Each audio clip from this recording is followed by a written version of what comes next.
अगर नहीं है तो बिहार के लोगों को ही विकल्प बनाना पड़ेगा।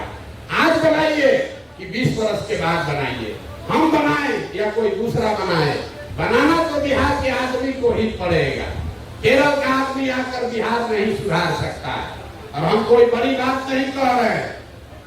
अगर ये व्यवस्था बनी तो 3 चीज जो इसके मूल में है कि 15 साल से कम आयु के हर बच्चे के लिए 5 वर्ष में विश्व स्तरीय देश में सबसे अच्छी जो पढ़ने की व्यवस्था है उसको बनाकर किया जाए।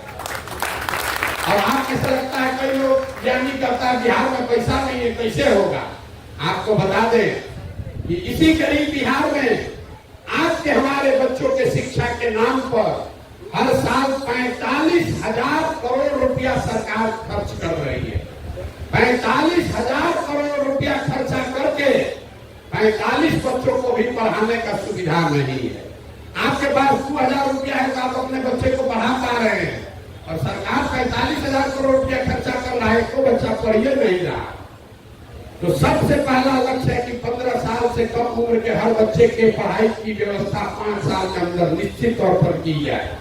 और दूसरी बात, 15 से 45 साल के जितने युवा हैं उनको नौकरी हम नहीं दे सकते।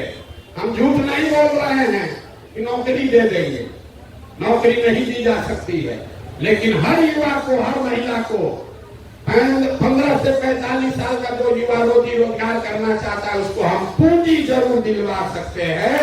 बैंक से आपको सस्ते दर पर कर्जा दिलवा सकते हैं ताकि हर घर में लोग रोजी रोजगार कर सके।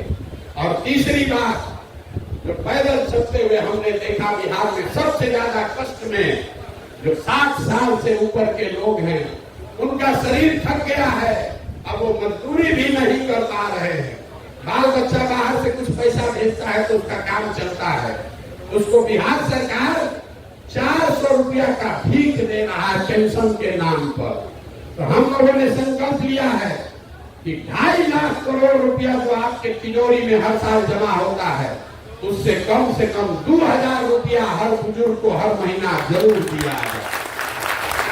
ये 3 बात साल भर के अंदर अगर आपने जनता का राज बनाया तो और कुछ हो चाहे नहीं हो, सड़क बने चाहे नहीं बने, पानी आएगा तब आएगा, स्वास्थ्य की व्यवस्था जब सुधरेगी तब सुधरेगी। एक दिन में नहीं सुधर सकता है, 10 साल लगेगा, लेकिन 3 बात की एकदम निश्चित तौर पर आपको हम विश्वास दिला सकते हैं कि आपके बच्चों के पढ़ने की व्यवस्था नेतरहाट जैसे विद्यालय हर प्रखंड में 5 वर्ष में खोल दिए जाएंगे।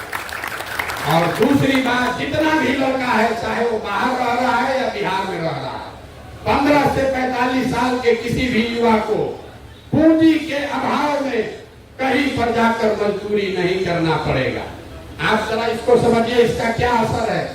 अगर आपको बाल काटने आता है, अगर आपके पास 1 लाख रुपया का पूंजी हो, कर्जा मिल जाए, आप सैलून खोलिएगा, 4 आदमी को रोजी रोजगार दीजिएगा, अपना परिवार चलाइएगा।